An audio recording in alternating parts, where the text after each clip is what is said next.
everybody! Welcome back to Viscera Cleanup Detail. Yay! I think I got it right. Yeah, you notice how I avoid saying the name when I welcome people back? Yeah. That's not on purpose at all, by the way. Right.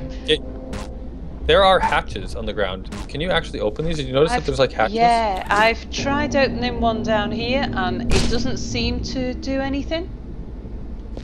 Yeah, okay.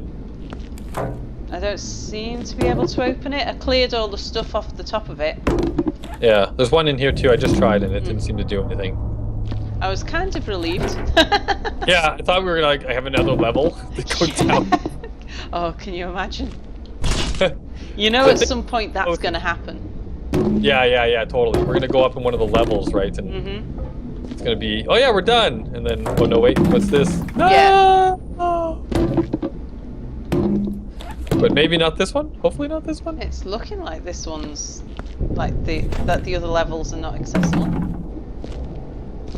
Yeah. Okay, so I think I'm cleared out in this room.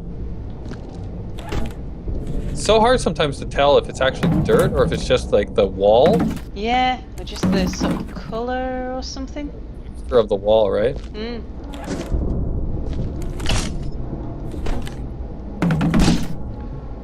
You know, it's too bad that there's not like a... You know what? What? Can we just break a window and let all the water in to clean this place out? I was thinking like, you know, the 12 tasks of Asterix. The 12 tasks of Asterix. You're talking about Hercules. Yeah. Where one of them was like, you had to clean a stables. Yeah. And he basically diverted a river or something to like make it clean the place out. Yeah. Like, you would think that we could do that here since we're like in the ocean. Indeed. Although I'm not sure how we breathe. Well, if we had a squeaky clean job, I'm okay with dying. That's fine. I need that gun. Where's that gun? Oh, it's right here. Yeah, I left it on the floor somewhere. Right beside me, actually, because there's a hole in this window. That work? It did. Cool. And then I want the wrong one again. No. Oh, what? Where'd my mop go? There it is. Yeah, I'm trying to be... Oh, no, it's still there. What's still there? There's a bullet hole in the window. And I thought I'd got rid of it, but... Alright. I guess I'm going to have to let it go for a while.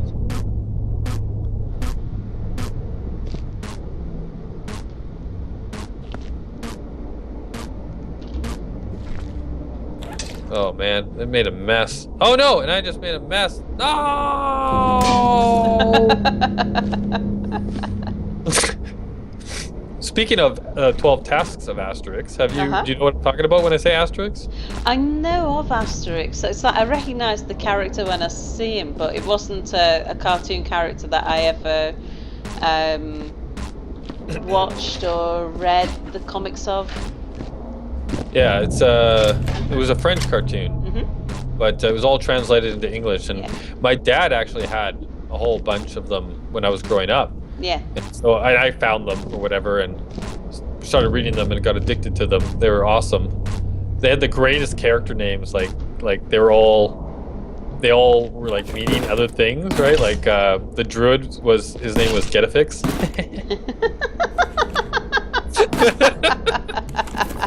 They all had like cool names like that. And but yeah, like there's I read all the comics and stuff and I loved them. Oh, that did okay, cool, that fixed it. Oh no, there's more holes all over the place here. But the 12 Tasks of Asterix was like a movie that they made a while back. But it was awesome. It was like the 12 Tasks of Hercules, but it was for the Gauls of the Asterix world, right? Because they were they had been defeating the Romans for so long that the Romans had decided that the only way that they could actually be defeating them is if they were gods. Yeah. Right? Because that's the only reason that makes sense as to why they could stand up against the Roman army. So they devised 12 tasks for them to accomplish, and if they'd accomplish them, that they would elevate them to demigod status, and you know, basically leave them alone. That makes sense. Yeah, something like that. So they were awesome. The 12 tasks were just hilarious. They were so funny. So if you like that comic at all, or if you're interested, it's definitely worth looking up. It was super awesome. I enjoyed it a lot. Whoa, some of them are really funny. Like my favorite was the place that makes you go mad. Yeah. Yeah, there's a bureaucracy basically, and they have to go in and get a form from the bureaucracy, and they pass the task. And when they go there, they like walk up to the building, and there's like all these people walking around the building, and they're just completely insane, like doing stupid things, and you go inside, and it's even worse, right? Like people are just completely out of it, right? And because people are trying to get these forms or whatever, and they're going nuts because they can't get them, right? So it's like pure bureaucracy. So if you've ever worked in like government, like, and I know you're saying you have, right? So it's like, oh man, you can relate way too well. Way too well. There's this perfect scene from it too, where one day I got so fed up at work in one of the meetings that I at the about 5 minutes in, I stopped everybody, I pulled it up on YouTube, and I just played it for them. I'm like, this is where we work, stop. Yeah, do you ever see any of the Dilbert cartoons? Yeah, I've read some of them, yeah. They're kind of like standard in my industry. Yeah. Yeah, they're pretty good. I like the Dilbert ones. I like XKCD too. That's a really awesome comic. Some of them are way over my head, but they're awesome. And was it Saturday Morning Breakfast Cereal? I think is another really awesome one. And I think there's one more that I kind of read every once in a while, but those are kind of like the fun ones. Now we're cross-promoting other people's stuff. We are. Well, that probably needs a new noise. A new noise, huh? Oh no. When I made the cross-promotion noise, in the actual episode where I made the cross-promotion noise with Boris, he said that I had to do that now every time we did cross-promotion, and then when the second time happened, I completely forgot what the noise was, so I made up the second noise. So the noise I'm using now is actually the second noise. I have no idea what the first noise was. So I'm thinking if I make up a new noise for promoting non-stuff, then I'll just forget. Yeah. So you probably best just use the same noise for both. The same noise for everything. Yeah.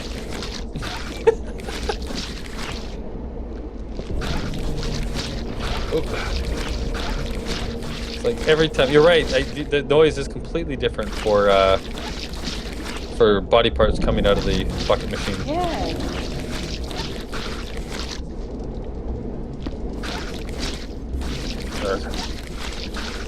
Okay.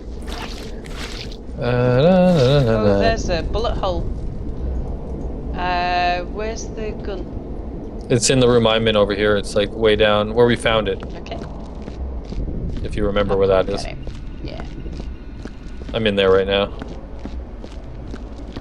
I think I got all the holes in. There was a couple that were missing here, so I redid them up and then cleaned it all up the mess. Yeah. That's the rule. If you burn it, you clean it. Oh, there's bullet holes there and here.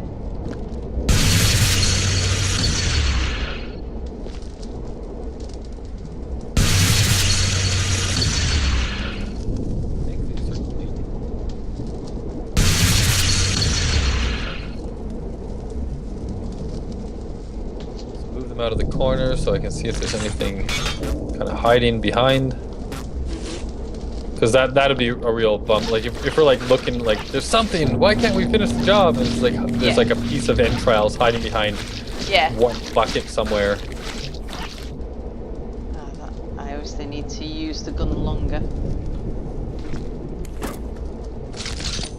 What is this? Then lantern. Oh, is this what you're talking? Oh, this is what you're talking about. Oh yeah, the lantern vendor.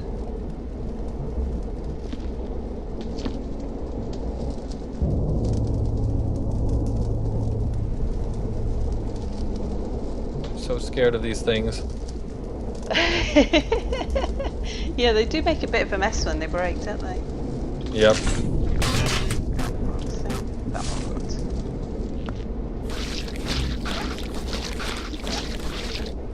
Yeah. It's good though for lighting up the area to make sure there's nothing there. Oh, I missed stuff here. Oh. This way. Okay, Where's the bucket? Yeah. Okay. I think we might actually, unless I totally missed something in this hallway. I think this room down here, the one where you just picked up the gun from. Yeah. I think it might be done. Cool. Maybe. I think it's your story time. Oh. Haha, you're on the clock. Okay.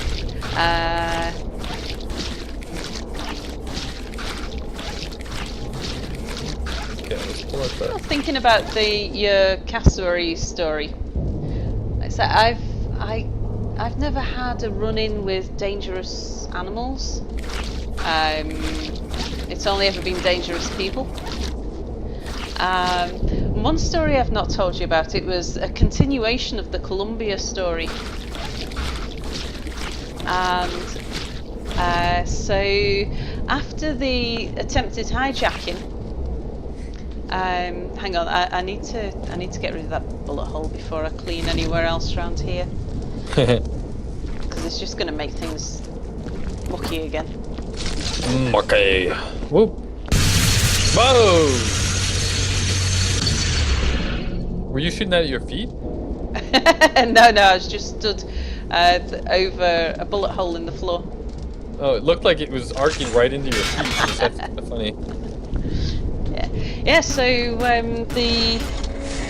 the job that I was actually going out to do is to inspect some power lines in Colombia. Oh yeah. And I'd arrived the day before I was going to go out on a day trip into the jungle.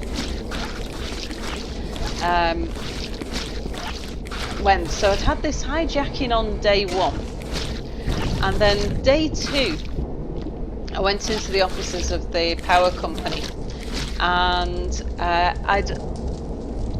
there's already been a bit of a problem with the trip because I wasn't actually qualified to do the work that I was doing. And I'd just been told to just go out and bluff it because it didn't matter. We already knew what the answers were. It was just that they needed to see somebody on the ground to sort of feel like they were being paid attention. And the company that we had tried to hire who did all of that sort of work for us, our usual subcontractor, who we send all around the world doing that kind of stuff, had refused to go into that particular part of Colombia because it was a bit of a civil war going on. Yeah, not a good idea. Yeah. You had it was the La Guerrilla and the paramilitaires. I don't know if it's still the same, or whether political situations change. So, but yeah, there was two particular factions fighting in that area. And they refused to go, and so they told me, said, you're the guy on the ground, you're the local guy. You'll have to go out there, and don't worry, it's not really that dangerous. It's just the British Foreign Office gets a little bit over enthusiastic about these things. And honestly, it's not that bad. You'll be all right, and you'll be there with sort of locals who know the area, and they'll be fine. But there is a bit that was too dangerous to go by foot, and so we were going to fly over. We needed to fly a bit of the Andes, and then we would be dropped off into the plains, and then we would go by where a Land Rover was going to meet, like a Jeep of some description was going to meet us and take us out to go and do a tour of the power lines, so we could run along the power lines and inspect them. And the flight, so went to the airport, flew out in this tiny little plane. I think it was something like a 14-seater Cessna, something like that, a little tiny prop plane. And it couldn't get over the tops of the mountains, so we like the Andes are sort of heavily ridged, and so we were flying between, like sort of in one of the valleys between sort of two of the ridges of the Andes, and it was absolutely amazing. But you could see all the sort of the mountain homes of the sort of the drug barons and things, and they look they kind of look like castles, sort of built up on the side of the mountains, sort of half like castles and half like villas, sort of fortified. And that was really bizarre to look at. And then we landed in, we were flying to what was called an airport, but was actually just a field in sort of the interior of Colombia, in the flatlands. And we were met by a Land Rover there. And we, of course, power lines are notorious for going in a straight line regardless of where the roads go. They don't sort of follow roads, they go cross country.